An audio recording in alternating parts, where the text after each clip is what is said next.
Hello students, स्वागत आहे तुमचं आपल्या नवीन व्हिडिओमध्ये. आणि आजच्या व्हिडिओमध्ये आपण कव्हर करणार आहोत टॉपिक अँजिओस्पर्म्स. सो अँजिओस्पर्म्स कुठल्या डिव्हिजनमध्ये येतात तर ते फॅनेरोगॅम्समध्ये येतात आणि वॅस्क्युलर प्लांट्समध्ये येतात. म्हणजेच काय तर अँजिओस्पर्म्समध्ये जे प्लांट्स आहेत ते कसे आहेत, सीड प्रोड्युसिंग आहेत, प्लस त्यांच्यामध्ये वॅस्क्युलर टिश्यूज प्रेझेंट आहेत like xylem and phloem. Okay, so अँजिओस्पर्मचे दोन टाइप्स सुद्धा आपण बघणार आहोत, that is dicotyledon and monocotyledon. Okay, angiosperm and plant life cycle. So आजच्या व्हिडिओमध्ये आपण कव्हर करणार आहोत हे दोन टॉपिक, एक तर अँजिओस्पर्म आणि सेकंड आहे लाईफ सायकलचे तीन types, that is diplontic, haplontic and haplodiplontic. So first, what is angiosperm? So अँजिओसचा अर्थ असतो एनक्लोज्ड. एनक्लोज्ड म्हणजे काय, बंद. ओके, त्यानंतर स्पर्माचा अर्थ काय आहे तर seeds. Okay, so enclose seeds, बंद असलेल्या सीड्स. आता बंद कशामध्ये असतात सीड्स तर फ्रूटमध्ये. जसं जिम्नोस्पर्म्स काय होते, नेकेड सीड्स होते, म्हणजे फ्रूट्सच्या आतमध्ये त्या सीड्स नसतात, त्या ओपन सीड्स असतात, म्हणून त्याला काय म्हटलं जिम्नोस्पर्म्स. ओके, आणि हे कसे आहेत, फ्रूटच्या आतमध्ये सीड्स आहेत, म्हणून ह्याला काय म्हटले enclose seeds. Okay, angiosperms. So angiosperms कसे आहेत, काय आहेत ते बघूया थोडंसं. Angiosperms are most advance group of flowering plant. म्हणजेच काय तर आपल्या अर्थवरती सगळे प्लांट्स तुम्ही कम्पेअर केलेत तर त्याच्यातले जे अँजिओस्पर्मवाले प्लांट आहेत ते सगळ्यात ॲडव्हान्स प्लांट आहेत. ओके, त्यानंतर seeds are enclosed within the fruit. आता सीड्स कसे आहेत, फ्रूटच्या आतमध्ये बंद आहेत, आणि म्हणून त्याला काय म्हटलंय ओव्हरी. का, कारण सीड काय झाली तर ह्या प्लांटची एग सेल झालंय. ओके, आणि म्हणून त्याला काय म्हटलंय ओव्हरी म्हटलंय. ओके, त्यानंतर हायली इव्हॉल्ड. आता ते कसे आहेत, हायली इव्हॉल्ड आहेत, म्हणजे त्यांचं इव्हॉल्युशन खूप जास्त प्रमाणात झालेलं आहे, म्हणूनच त्यांना काय म्हटलंय most advance group of flowering plant. त्यानंतर primarily adapted to terrestrial habitat. आता हे सगळे कसे आहेत, टेरेस्ट्रियल आहेत, म्हणजे जमिनीवरती उगणारे प्लांट्स आहेत. ओके, त्यानंतर shows heteromorphic alternation of generation. आता हेट्रोमॉर्फिक म्हणजेच काय, सो इथे थोडं लक्ष दिलं तर मॉर्फिकचा अर्थ असतो की अपिअरन्स, म्हणजे त्याची बॉडी कशी आहे, मॉर्फोलॉजी कशी आहे त्याची. ओके, सो हे प्लांट्स जे आहेत ते हेट्रोमॉर्फिक आहेत. म्हणजेच काय, याचे जे गॅमेट्स तयार होतात, मेल गॅमेट आणि फिमेल गॅमेट, ते कसे असतात, दिसायला वेगवेगळे असतात, म्हणजे त्यांचा स्ट्रक्चर वेगळा असतो, म्हणून त्याला काय म्हटलंय हेट्रोमॉर्फिक. ओके, आणि अशी सायकल ज्याच्यामध्ये दोन गॅमेट्स म्हणजेच मेल गॅमेट आणि फिमेल गॅमेट दिसायला सिमिलर असतात, म्हणजेच त्यांची बॉडी स्ट्रक्चर सेम असतो, त्याला म्हटलंय आयसोमॉर्फिक. आणि इथे कसे आहेत अँजिओस्पर्मवाले कसे आहेत, त्यांचं जे बॉडी स्ट्रक्चर आहे गॅमेट्सचं ते वेगवेगळं आहे, म्हणून त्याला हेट्रोमॉर्फिक म्हटलंय. ओके, त्यानंतर विथ डॉमिनंट डिप्लॉइड स्पोरोफाईट. आता अल्टरनेशन ऑफ जनरेशन म्हणजेच लाईफ सायकल. लाईफ सायकलमध्ये दोन स्टेजेस येतात, आपल्याला माहिती आहे, गॅमेटोफिटिक स्टेज आणि ही स्पोरोफिटिक स्टेज. सो अँजिओस्पर्ममध्ये स्पोरोफिटिक स्टेज कशी आहे, डॉमिनंट आहे, आणि ही स्पोरोफिटिक स्टेज नेहमी कशी असते, डिप्लॉइड असते, म्हणजे दोन दोन सेट ऑफ क्रोमोझोम्स असतात त्याच्याकडे. सो नेक्स्ट आहे reproduction and structure in angiosperm. आता या अँजिओस्पर्म प्लांट्समध्ये रिप्रोडक्शन कसं होतं ते आपण बघूया. So angiosperms are heterosporous. आता मगाशी आपण बघितलं हेट्रोमॉर्फिक. हेट्रोमॉर्फिक म्हणजे काय तर त्या लाईफ सायकलमध्ये जे गॅमेट्स तयार होतात ते दोन्ही गॅमेट वेगवेगळे दिसायला असतात. आता हेट्रोस्पोरस म्हणजे काय तर इथे जे स्पोर्स तयार होतात ते कसे असतात तर ते दिसायला वेगवेगळे असतात. ओके, म्हणजेच काय तर मेल स्पोर आणि फिमेल स्पोर तयार होतात, आणि ते दोन्ही स्पोर्सचं बॉडी स्ट्रक्चर डिफरंट असतं. ओके, म्हणून याला काय म्हटलंय हेट्रोस्पोरस. आणि ज्याचे गॅमेट्स वेगळे असतात दिसायला त्याला म्हटलंय हेट्रोमॉर्फिक. ओके, सो हेट्रोस्पोर्स म्हणजेच काय सांगितलं तर याचे स्पोर्स दोन वेगवेगळ्या प्रकारचे असतात. मग ते कुठले असतात तर एक असतात मायक्रोस्पोर्स, ज्याला पोलन म्हणतात. मी तुम्हाला जिम्नोस्पर्मच्या व्हिडिओमध्ये सांगितलं होतं, मायक्रो म्हटलं की मेल. ओके, सो मायक्रोस्पोर्स ज्याला पोलन म्हणतात, म्हणजेच हे काय झाले मेल गॅमेट झाले, आणि हे येतात कुठे म्हणजेच कशावरती ग्रो होतात तर आपल्याला अँथरवरती हे बघायला मिळतात. फ्लॉवरचा एक पार्ट आहे अँथर, हे मी पुढे तुम्हाला सांगणार आहे. आणि सेकंड आहेत मेगास्पोर्स, आणि हे आपल्याला कुठे दिसतात तर ओव्ह्यूल्समध्ये. हा ओव्ह्यूल्स सुद्धा एक फ्लॉवरचा पार्ट आहे. ओके, सो हेट्रोस्पोरस म्हणजे दोन वेगळे स्पोर्स, जे की मायक्रोस्पोर आणि मेगास्पोर.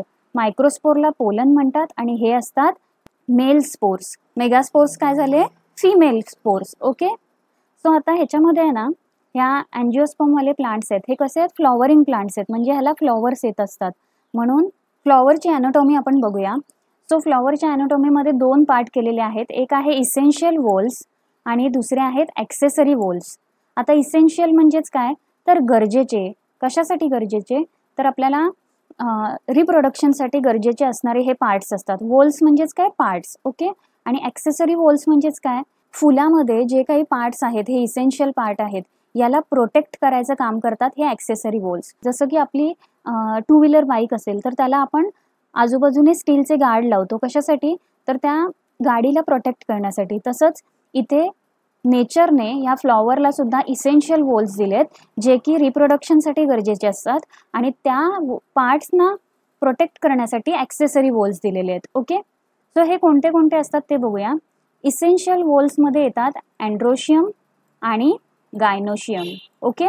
सो अँड्रोशियमला आपण काय म्हणतो, स्टॅमेन्स म्हणतो आणि गायनोशियमला आपण कार्पेल्स म्हणतो. ओके. सो ह्याची थोडी डायग्राम बघूया आपण. सो हे बघा, इथे हा जो पार्ट आहे स्टॅमेनचा, ओके, ज्याच्यामध्ये अँथर आणि फिलामेंट आलेत. ओके. म्हणजे हा पूर्ण जो पार्ट आहे, हा वाला जो पार्ट आहे तो काय झाला, अँड्रोशियम. आणि गायनोशियममध्ये काय येतं, कार्पेल. ओके. सो हा पूर्ण पार्ट स्टिग्मा, स्टाईल आणि ओव्हरी. आणि हे जे मध्ये दिसतंय ना, हे कम्प्लीट, हे काय झालं, गायनोशियम म्हणजेच कार्पेल. आणि हे जे अँथर दिसत आहेत आपल्याला, ओके, अँथर, फिलामेंट्स, याला काय म्हणतात, अँड्रोशियम. ओके. सो हे काय झाले, इसेन्शियल वॉल्स झाले. आणि ह्यांची गरज कशासाठी असते, रिप्रोडक्शनसाठी असते, म्हणून त्याला काय म्हटलं, इसेन्शियल वॉल्स. अँड्रोशियम म्हणजेच स्टॅमेन आणि गायनोशियम म्हणजेच कार्पेल. ओके. सो इथे ॲक्सेसरी वॉल्समध्ये बघा, कॅलेक्स आणि कोरोला. जसं इसेन्शियलमध्ये अँड्रोशियम आणि गायनोशियम, तसं इथे कॅलेक्स आणि कोरोला. कॅलेक्स म्हणजे काय, सेपल्स, आणि कोरोला म्हणजे काय, पेटल्स. आता पेटल्स तुम्हाला माहिती आहे, पाकळ्या. सो पेटल्सला काय म्हटलंय, कोरोला. आता सेपल्स म्हणजे काय आपण बघूया. सो हे बघा, हे सेपल्स म्हणजे ह्या पाकळ्या आहेत. ह्या पाकळ्यांच्या खाली जे ग्रीन कलरचे लीफ लाईक स्ट्रक्चर असतं त्याला म्हणतात सेपल्स. ओके. मग ते काय झाले, ॲक्सेसरी वॉल्स. ओके. सो अँजिओस्पर्ममध्ये एक असतं ॲक्सेसरी वॉल्स आणि दुसरे आहेत essential walls. So essential walls म्हणजेच काय, तर रिप्रोडक्शनसाठी लागणारे पार्ट्स, ज्याच्यामध्ये येतात अँड्रोशियम आणि दुसरा आहे गायनोशियम. ओके. सो गायनोशियममध्ये काय काय येतं, स्टिग्मा, स्टाईल आणि ओव्हरी. हा जो मधला पार्ट दिसतोय तो. ओके. आणि हे जे स्टिग्मा, स्टाईल आणि ओव्हरीच्या बाजूला जे अँथर आणि फिलामेंट्स दिसत आहेत ते काय झाले, अँड्रोशियम. ओके. म्हणजे हा मेल पार्ट आहे आणि हा गायनोशियमचा आहे तो फिमेल पार्ट आहे. ओके. त्यानंतर येतात ॲक्सेसरी वॉल्स, ज्याच्यामध्ये येतात हे सेपल्स आणि पेटल्स. पेटल्स म्हणजे काय, ह्या पाकळ्या. ओके. ह्या पाकळ्या आणि हे जे सेपल्स आहेत हे ह्या आतमध्ये अँड्रोशियम आणि गायनोशियमला प्रोटेक्ट करत असतात. ओके. सो आता आपण बघूया अँजिओस्पर्मचं क्लासिफिकेशन. आता अँजिओस्पर्मला सुद्धा 2 टाईपमध्ये डिवाइड केलंय. एक आहे डायकॉटिलिडॉन आणि दुसरा आहे मोनोकॉटिलिडॉन. सो आपण एक एक करून ह्याला डिस्क्राईब करूया. सो डायकॉटिलिडॉन म्हणजेच काय, डायचा अर्थ असतो 2 आणि कॉटिलिडॉन्स म्हणजे सीड. सो असे प्लांट्स ज्याच्या सीड्सचे 2 पार्ट होतात त्याला म्हणतात डायकॉटिलिडॉनस प्लांट. मग इथे त्यांनी काय सांगितलंय, 2 कॉटिलिडॉन्स. आता कॉटिलिडॉन्स म्हणजे काय, सीड. त्याचे रूट कसे असतात, टॅप रूट असतात. आणि स्टेम कशी आहे त्याची, ब्रांच्ड आहे. म्हणजेच काय, त्याला ब्रांचेस आहेत. ओके. या स्टेमला ब्रांचेस आहेत. त्यानंतर त्याची जी पानं असतात, लीफ असतात, त्याला जे वेन्स आहेत ते आहेत रेटिक्युलेट वेनेशन. आता रेटिक्युलेट वेनेशन म्हणजे काय, इथे डायग्राममध्ये बघा. आता इथे 2 वेगळ्या प्रकारची पानं दाखवलेली आहेत. रेटिक्युलेटमध्ये तुम्ही बघाल तर आपल्या शरीरामध्ये, ह्युमन्स बॉडीमध्ये जशा शिरा अशा पसरलेल्या असतात आजूबाजूला, तशा रेटिक्युलेट वेनेशनमध्ये पसरलेल्या असतात. आणि पॅरेलल वेनेशनमध्ये तुम्ही शिरा बघाल तर त्या पॅरेलल आहेत बघा एकमेकाला. ओके. त्या कुठेही आजूबाजूला पसरलेल्या नाही आहेत. सो डायकॉटिलिडॉनस प्लांट्सचे जे लीफ आहेत ते कसे आहेत, रेटिक्युलेट वेनेशनवाले लीफ आहेत. ओके. त्यानंतर टेरामेरस और पेंटामेरस फ्लॉवर्स. आता टेराचा अर्थ असतो 4 आणि पेंटाचा अर्थ असतो 5. ओके. सो टेरा म्हणजे 4 पार्ट्स असणारं फ्लॉवर किंवा 5 पार्ट्स असणारं फ्लॉवर. सो डायकॉटिलिडॉनमध्ये असे फ्लॉवर्स असतात ज्यांचे कधी कधी 4 पार्ट्समध्ये डिवाइड झालेले असतात आणि असे काही फ्लॉवर्स आहेत जे 5 पार्ट्समध्ये डिवाइड झालेले असतात. फॉर एक्झाम्पल इथे इमेजमध्ये दिसतंय बघा, मी इथे तुम्हाला इमेज दाखवले, त्याच्यामध्ये 3 टाईप्सचे फ्लॉवर आहेत. एक आहे ट्रायमेरस, दुसरा आहे टेरामेरस आणि तिसरा आहे पेंटामेरस. सो हे जे टेरामेरस आणि पेंटामेरस आहेत ते डायकॉटिलिडॉन प्लांट्समध्ये येतात. टेरामेरस म्हणजे काय, त्याचे 4 पार्ट्स असतात. जसं की इथे टेरामेरस इमेजमध्ये दिसतंय बघा आपल्याला, त्याला पाकळ्या आहेत, पाकळ्यांच्या आतमध्ये अजून एक पार्ट आहे, त्याच्यावरती स्टिग्मा स्टाईल ओव्हरी सारखे पार्ट आहेत. ओके, असं ते 4 पार्टमध्ये डिवाइड झालेलं आहे. आणि पेंटामेरस फ्लॉवरमध्ये त्याला 5 डिफरंट पार्ट्समध्ये डिवाइड करून बनलेलं फ्लॉवर येते. Okay, next is vascular bundles open type. आता व्हॅस्क्युलर म्हणजेच मी काय सांगितलंय, झायलम आणि फ्लोएम. सो व्हॅस्क्युलर जे बंडल्स आहेत किंवा व्हॅस्क्युलर टिश्यूज लिहू शकता इथे तुम्ही, त्याच्यामध्ये ते कसे आहेत, ओपन टाईपचे आहेत. ओपन टाईप म्हणजेच काय, तर त्यांच्यामध्ये ज्या काही सगळ्या लागणाऱ्या गोष्टी आहेत, म्हणजे सगळे जे सेल्स आहेत किंवा झायलम आहे, फ्लोएम आहे, कॅम्बियम आहे, ते सगळं प्रेझेंट आहे. आणि कॅम्बियम, मेन म्हणजे कॅम्बियम प्रेझेंट असल्यामुळे त्याची ग्रोथ कशी झाली आहे, सेकंडरी ग्रोथ प्रेझेंट आहे. सेकंडरी ग्रोथ आणि प्रायमरी ग्रोथ हे मी तुम्हाला एक्सप्लेन केलं आहे. तुम्ही जिम्नोस्पर्मचा व्हिडिओ बघा जर तुम्हाला माहिती नसेल तर. इथे मी थोडंसं सांगते तुम्हाला शॉर्टमध्ये. सो कॅम्बियम प्रेझेंट आहे डायकॉटिलिडॉनस प्लांटमध्ये, म्हणून त्याची ग्रोथ कशी झाली आहे, सेकंडरी ग्रोथ झाली आहे. म्हणजेच काय, थोडे जास्त मोठे ग्रो झालेले आहेत, त्याची स्टेम थोडी जाड झालेली आहे. ओके, त्यानंतर एक्झाम्पल्स दिलेत त्यांनी सनफ्लॉवर आणि चायना रोज. ओके, सो इथे इमेजमध्ये बघा, इथे सनफ्लॉवरचं एक्झाम्पल त्यांनी दिलेलं आहे. ह्या सनफ्लॉवरचे प्लांट्सचे जे लीफ आहेत ते कसे दिसत आहेत आपल्याला, रेटिक्युलेट वेनेशनवाले दिसत आहेत. ओके, त्यानंतर ह्या सनफ्लॉवरचे जर आपण फ्लॉवरचा टाईप बघायचा झाला तर हा येतो पेंटामेरसमध्ये. ओके, सो बघा ह्याला पेटल्स आहेत, त्यानंतर हा जो ब्राऊन कलरचा भाग आहे तो आहे, त्यानंतर हा तिसरा पार्ट झाला, आणि हा आतमधला आहे ब्लॅकिश पार्ट जिथे सीड्स असतात तो 4th पार्ट झाला. ओके, सो हे अशा पार्ट्समध्ये डिवाइड झालेले फ्लावर्स असतात. म्हणून डायकॉटिलिडॉनस प्लांट कसे असतात, कधी कधी टेरामेरस असतात किंवा कधी कधी पेंटामेरस असतात. ओके, त्यानंतर रूट्स आहेत. रूट टॅपरूट आहे बघा, इथे सांगितलं ही टॅपरूट सिस्टीम आहे. म्हणजेच काय, तर इथे खाली एक मोठा रूट गेलेला असतो आणि त्याला आजूबाजूला ब्रांचेस गेलेले असतात. ओके, रूट्स सारखे. एक्झाम्पल लक्षात ठेवायचे, सनफ्लॉवर आणि चायना रोज. ओके, आता आपण बघूया मोनोकॉटिलिडॉन म्हणजे काय. मोनोचा अर्थ असतो 1, सो एक सीड असणारे प्लांट्स, 1 कॉटिलिडॉन. ॲडव्हान्टेजियस रूट्स आहेत, ह्याचे रूट्स कसे आहेत, ॲडव्हान्टेजियस आहेत. ॲडव्हान्टेजियस म्हणजेच काय, तर सपोज आता इथे एक्झाम्पल दिलं आहे त्यांनी मेज प्लांट, म्हणजेच मक्याचं झाड. सो हे मक्याचं झाड आहे ना, आपण इथे इमॅजिन करूया की ही जमीन आहे. ओके, या जमिनीच्या खाली हे सगळे रूट्स आहेत. पण तुम्ही जर लक्ष द्याल तर ह्या जमिनीच्या वरती सुद्धा रूट्स प्रेझेंट आहेत, म्हणजे जमिनीच्या वरतीपर्यंत हे रूट्स आलेले आहेत, दिसतंय ते सुद्धा आहेत. आणि इथे छोटंसं त्यांनी दाखवलंय बघा. ओके, सो हे अशा रूट्सला काय म्हणतात, जे जमिनीच्या वरतीपर्यंत आलेले असतात त्याला म्हणतात ॲडव्हान्टेजियस रूट. ओके, आणि ह्याची ब्रांच बघाल तर हे बघा, ही स्टेम आहे आणि ह्या स्टेमला कुठल्याही प्रकारची फांदी नाही आहे, डायरेक्ट पानं आलेली आहेत, म्हणून त्याला काय म्हटलंय, अनब्रांच्ड स्टेम. ओके, त्यानंतर ह्या पानांकडे जर तुम्ही बघाल, मक्याची पानं तुम्हाला लक्षात असतील, त्याचे वेन्स कसे असतात, पॅरलल वेनेशन. ओके, त्यानंतर ह्याच्यामध्ये जे फ्लॉवर आहे ते कसं आहे, ट्रायमेरस फ्लॉवर आहे, म्हणजेच ह्याचे 3 डिव्हिजन झालेले आहेत फ्लॉवरचे. ओके, आता हे 3 पार्ट्समध्ये कसं डिवाइड झालंय, तर ही इयर आहे, हे लीफ आहे आणि हे सीड्स आहेत. ओके, सो अशा पद्धतीने हे त्याला डिव्हिजन झालेलं आहे आणि म्हणून त्याला काय म्हटलंय, trimerous flower. Vascular bundle closed type, therefore no secondary growth. आता व्हॅस्क्युलर बंडल्स म्हणजे काय, झायलम आणि फ्लोएम, ते कसे आहेत, क्लोज टाईपचे आहेत. म्हणजेच ह्या व्हॅस्क्युलर बंडल्समध्ये काही गोष्टी ॲबसेंट आहेत. म्हणजेच काय, तर इथे नो सेकंडरी ग्रोथ दिलंय. आता सेकंडरी ग्रोथ नाही आहे, म्हणजेच याचा अर्थ काय, तर याच्यामध्ये कॅम्बियम ॲबसेंट आहे. ओके, आणि एक्झाम्पल आहेत मेज आणि जोआर. थोडं रिवाइज करूया. मोनोकॉटिलिडॉन 1 सीडवाले प्लांट आहेत, 1 कॉटिलिडॉन. रूट ॲडव्हान्टेजेस आहेत आणि ब्रांच अनब्रांच्ड आहे स्टेम त्याची. त्यानंतर पॅरलल वेनेशन येतात, ट्रायमेरस फ्लॉवर आहेत आणि त्याच्यामध्ये व्हॅस्क्युलर बंडल क्लोज टाईप आहेत, म्हणून त्याची सेकंडरी ग्रोथ होत नाहीये. ओके, आणि मेज आणि जोआर हे त्याचे एक्झाम्पल आहेत. सो आता इथे आपला अँजिओस्पर्मचा टॉपिक कंप्लीट झालेला आहे. ओके, आता आपण आहे ना नेक्स्ट टॉपिककडे जाऊया, that is alternation of generation. Okay, म्हणजेच काय, तर लाईफ सायकल. सो प्लांट्सची लाईफ सायकल आपण मागच्या सगळ्या व्हिडिओजमध्ये बघत आलो आहे. त्याच्यामध्ये 2 स्टेजेस कंपल्सरी असतात, एक असते स्पोरोफिटिक स्टेज आणि दुसरी असते गॅमेटोफिटिक स्टेज. ओके, सो आपण थोडं पहिल्यापासून बघूया. Plant life cycle includes 2 phases, sporophyte आणि गॅमेटोफाइट. आता स्पोरोफिटिक स्टेज नेहमी कशी असते 2n, म्हणजेच 2 सेट ऑफ क्रोमोझोम्स त्याच्यामध्ये प्रेझेंट असतात. आणि गॅमेटोफाइटवाली स्टेज कशी असते 1n, म्हणजेच एकच सेट ऑफ क्रोमोझोम प्रेझेंट असतो.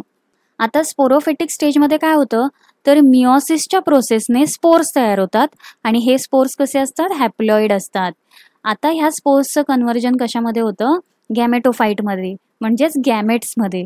गॅमेट्सचं पुढे काय होतं तर फर्टिलायझेशन होतं आणि एक झायगोट तयार होतो. आणि हा जो झायगोट आहे हा कसा असतो तर डिप्लॉइड असतो, म्हणजेच 2 सेट ऑफ क्रोमोझोम्स त्याच्यामध्ये प्रेझेंट असतात. ओके.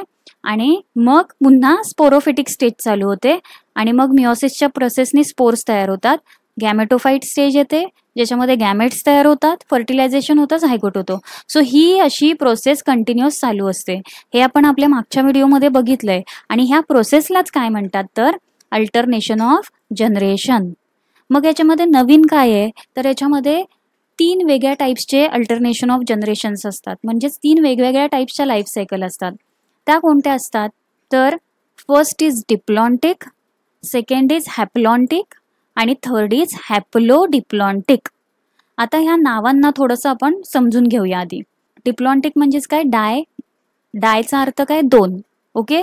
सो इथे डिप्लॉइड लक्षात ठेवायचं आहे, हॅप्लॉन्टिकमध्ये हॅप्लॉइड लक्षात ठेवायचं आहे आणि हॅप्लोडिप्लॉन्टिकमध्ये हॅप्लॉइड आणि डिप्लॉइड ह्या दोन्ही स्टेजेस लक्षात ठेवायचे आहेत. सो डिप्लॉन्टिकमध्ये जी डॉमिनंट फेज येते ती कोणती आहे डिप्लॉइड फेज. आणि ही कोणामध्ये होत असते तर सगळ्या ॲनिमल्समध्ये ही डिप्लॉन्टिक लाईफ सायकल असते. ओके. हॅप्लॉन्टिकमध्ये हॅप्लॉइड जी फेज आहे म्हणजेच एक सेट ऑफ क्रोमोझोमवाली जी स्टेज आहे ती कशी आहे डॉमिनंट आहे. आता डॉमिनंट म्हणजेच काय तर मी सांगितलं होतं, सपोज करा की एक प्लांट आहे आणि त्याची लाईफ सायकल आहे 10 डेजची. सो ह्या 10 डेजमध्ये सपोज 8 डेज जर हॅप्लॉइडवाली सायकल चालत असेल, ओके, हॅप्लॉइडवाला फेज चालत असेल आणि उरलेले जे 2 डेज आहेत त्याच्यामध्ये डिप्लॉइडवाला फेज चालत असेल तर अशा प्लांट्समध्ये हॅप्लॉइड फेज आहे ती डॉमिनंट आहे. आणि ह्याच्याच उलटं जर का एक प्लांट आहे त्याच्यामध्ये 8 डेज जर का ही डिप्लॉइड फेज चालत आहे आणि उरलेले 2 डेज फक्त हॅप्लॉइड फेज चालत आहे तर अशा प्लांट्सना काय म्हणायचं डिप्लॉन्टिक प्लांट्स. ओके. म्हणजेच ह्या प्लांट्समध्ये डिप्लॉइड फेज कशी झाली डॉमिनंट झाली कारण ती जास्त दिवस चालते. ओके. सो हॅप्लॉन्टिकचं एक्झाम्पल काय आहे, हॅप्लॉन्टिक लाईफ सायकल कोणामध्ये होत असते तर काही ॲल्गेज आणि फंगीज आहेत ज्यांच्यामध्ये ही हॅप्लॉन्टिक फेज चालत असते. आता हॅप्लोडिप्लॉन्टिक म्हणजेच काय तर बोथ फेजेस आर इक्वल. इथे काय लक्षात ठेवायचं आहे दोन्ही फेज इक्वल आहेत. म्हणजेच समजा एक 10 दिवसाचं लाईफ सायकल आहे तर त्याच्यामध्ये 5 दिवस हॅप्लॉइड फेज आहे आणि 5 दिवस डिप्लॉइड फेज आहे. अशा प्लांट्समध्ये जी लाईफ सायकल होत असते ती असते हॅप्लोडिप्लॉन्टिक. ओके. आणि ही कोणामध्ये होते तर काही प्लांट्स आहेत आणि काही ॲल्गीज आहेत. ओके. आता प्रोसेस बघूया. डिप्लॉन्टिकमध्ये मायटोसिसची प्रोसेस डिप्लॉइड सेलमध्ये होत असते, हॅप्लॉन्टिकमध्ये मायटोसिसची प्रोसेस हॅप्लॉइड सेलमध्ये होत असते आणि हॅप्लोडिप्लॉन्टिकमध्ये मायटोसिसची प्रोसेस हॅप्लॉइड आणि डिप्लॉइड दोन्ही फेजेसमध्ये होत असते. ओके. किंवा दोन्ही सेल्समध्ये होत असते. त्यानंतर डिप्लॉन्टिकमध्ये जे गॅमेट्स तयार होतात ते कसे असतात हॅप्लॉइड असतात आणि ते कशाच्या मदतीने होत असतात तर मिओसिसच्या प्रोसेसने हे तयार होत असतात गॅमेट. हॅप्लॉन्टिकमध्ये जो झायगोट तयार होत असतो तो कसा असतो डिप्लॉइड सेल आहे, म्हणजे तो ओनली डिप्लॉइड सेल आहे आणि तो कोणत्या प्रोसेसने तयार होतो तर मिओसिसच्या प्रोसेसने तयार होतो. आणि हॅप्लोडिप्लॉन्टिकमध्ये मायटोसिसची प्रोसेस दोन्हीकडे होत असते हॅप्लॉइड आणि डिप्लॉइड फेजमध्ये. ओके. सो आपण थोडं डायग्रामच्या मदतीने समजून घेण्याचा प्रयत्न करूया. इथे मी तुम्हाला डायग्राम दाखवली आहे. टाइप्स ऑफ लाईफ सायकल आहेत. ओके. डिप्लॉन्टिक, हॅप्लॉन्टिक आणि हॅप्लोडिप्लॉन्टिक. सो इथे लक्ष द्या, आधी आपण डिप्लॉन्टिक बघूया. पण त्याही आधी हा जो ग्रीन कलरचा पार्ट आहे कम्प्लीटवाला तो कसा आहे एन म्हणजेच हॅप्लॉइडवाला आहे. इथे जे सगळं दाखवले ते हॅप्लॉइड सेल्स आहेत आणि हा जो खालचा पार्ट आहे पिंक कलरवाला, ओके, हा वाला, सो त्याला तो कसा आहे डिप्लॉइड आहे. ओके. सो इथे जे काही सेल्स आहेत किंवा इथे जी कुठली प्रोसेस होते त्याच्यामध्ये सेल्स कसे आहेत डिप्लॉइड आहेत. सो फर्स्ट डिप्लॉन्टिक म्हणजेच ह्याच्यामध्ये कोणती लाईफ सायकल डॉमिनंट आहे डिप्लॉइडवाली. इथे काय होतंय बघा, हा जो डिप्लॉइड मल्टीसेल्युलर ऑर्गॅनिझम आहे याच्यावरती याच्याकडून मिओसिसच्या प्रोसेसने एक स्पोर तयार होतो. ओके, हा स्पोर तयार झालेला आहे. या स्पोरचं कन्व्हर्जन गॅमेट्समध्ये होतंय आणि गॅमेट्सचं नंतर फर्टिलायझेशन होतं आणि फर्टिलायझेशन झाल्यानंतर हा एक नवीन झायगोट तयार झालाय. आता हा झायगोट कसा आहे तर डिप्लॉइड आहे. ओके, आणि ह्या झायगोटवरती नंतर मायटोसिसची प्रोसेस होते आणि मग एक नवीन डिप्लॉइड मल्टीसेल्युलर ऑर्गॅनिझम तयार होतो. ओके, सो ही झाली डिप्लॉन्टिक फेज. आणि ह्याच्यामध्ये डॉमिनंट फेज कोणती आहे तर ही डिप्लॉइड वाली जी फेज आहे पिंक कलरवाली ती डॉमिनंट आहे. ओके, त्यानंतर आपण येऊया हॅप्लॉन्टिकमध्ये. हॅप्लॉन्टिकमध्ये काय होतं, एक सिंगल सेल्युलर किंवा मल्टीसेल्युलर ऑर्गॅनिझम तयार होतो आणि तो कसा असतो, हॅप्लॉइड असतो. ओके, नावावरून लक्षात ठेवायचंय. त्यानंतर इथे प्रोसेस कशी होते बघा, मिओसिसच्या प्रोसेसने स्पोर्स तयार होतात. ह्या स्पोर्सचं कन्व्हर्जन ह्या मायक्रो ऑर्गॅनिझममध्ये होतं. तो एकतर सिंगल सेल्युलर असतो किंवा मल्टीसेल्युलर असतो आणि ती प्रोसेस कशी होते तर मायटोसिसच्या मदतीने. ओके, ह्या ऑर्गॅनिझमचं नंतर गॅमेटमध्ये फॉर्मेशन होतं, ते सुद्धा कशाच्या मदतीने होत असतं, मायटोसिसच्या मदतीने. ओके, या गॅमेट्सचं नंतर पुढे फर्टिलायझेशन होतं आणि फर्टिलायझेशन झाल्यानंतर एक नवीन झायगोट तयार होतो. तो कसा असतो, डिप्लॉइड असतो. ओके, आणि ह्याच्यामध्ये डॉमिनंट फेज कोणती आहे तर ही वाली. ओके, ही वाली फेज डॉमिनंट आहे, म्हणजेच हॅप्लॉइड वाली फेज डॉमिनंट आहे. याच्यामध्ये कोणती डॉमिनंट होती, डिप्लॉइड वाली, डिप्लॉन्टिकमध्ये. आता हॅप्लोडिप्लॉन्टिकमध्ये काय होतंय बघा, इथे दोन ऑर्गॅनिझम्स तयार होतात. एक तर हॅप्लॉइड मल्टीसेल्युलर ऑर्गॅनिझम तयार होतो आणि दुसरा डिप्लॉइड मल्टीसेल्युलर ऑर्गॅनिझम तयार होतोय. ओके, सो कसं होतंय ते बघूया. सो इथे मिओसिसच्या प्रोसेसने स्पोर्स तयार होतात. स्पोर्स तयार झाल्यानंतर पुन्हा एक हॅप्लॉइड मल्टीसेल्युलर ऑर्गॅनिझम तयार होतोय मायटोसिसच्या प्रोसेसने. त्यानंतर या ऑर्गॅनिझमचं पुन्हा मायटोसिसच्या मदतीने गॅमेट्स कन्व्हर्जन होतंय. ओके, गॅमेट्समध्ये कन्व्हर्जन होतंय आणि ह्या दोन गॅमेट्सचं नंतर फर्टिलायझेशन होऊन एक झायगोट तयार होतो. जो झायगोट असतो 2N म्हणजेच काय, डिप्लॉइड असतो. ओके, सो ह्याच्यामध्ये डॉमिनंट फेज कोणत्या आहेत तर ह्याच्यामध्ये डॉमिनंट फेज एकही नाही आहे. या दोन्ही फेजेस कशा आहेत, इक्वल आहेत. ओके, म्हणजे हॅप्लॉइड आणि डिप्लॉइड दोन्ही फेजेस कशा आहेत, इक्वल आहेत. सो हा झाला डिप्लॉन्टिक, हॅप्लॉन्टिक आणि हॅप्लोडिप्लॉन्टिक मधला डिफरन्स. ओके, तुम्ही हे एवढेच फक्त पॉइंट्स लक्षात ठेवा. हे एवढं जरी तुम्ही लिहिलत ना एक्झाममध्ये तरी खूप झालं. ओके, तुम्हाला इथे पॉइंट्स कमी वाटत असतील तर हे डॉमिनंट फेज जी आहे तो एक पॉइंट इथे ऍड करा आणि हे एक्झाम्पलचा एक पॉइंट ऍड करा, म्हणजे 4 पॉइंट्स तुमचे ह्या तिन्ही पॉइंट्सचे होऊन जातील. म्हणजे डिप्लॉन्टिकचे 4, हॅप्लॉन्टिकचे आणि हॅप्लोडिप्लॉन्टिकचे 4 पॉइंट्स होऊन जातील. Okay, so I hope angiosperm आणि टाइप्स ऑफ लाईफ सायकल हे दोन्ही टॉपिक तुम्हाला व्यवस्थित समजले असतील.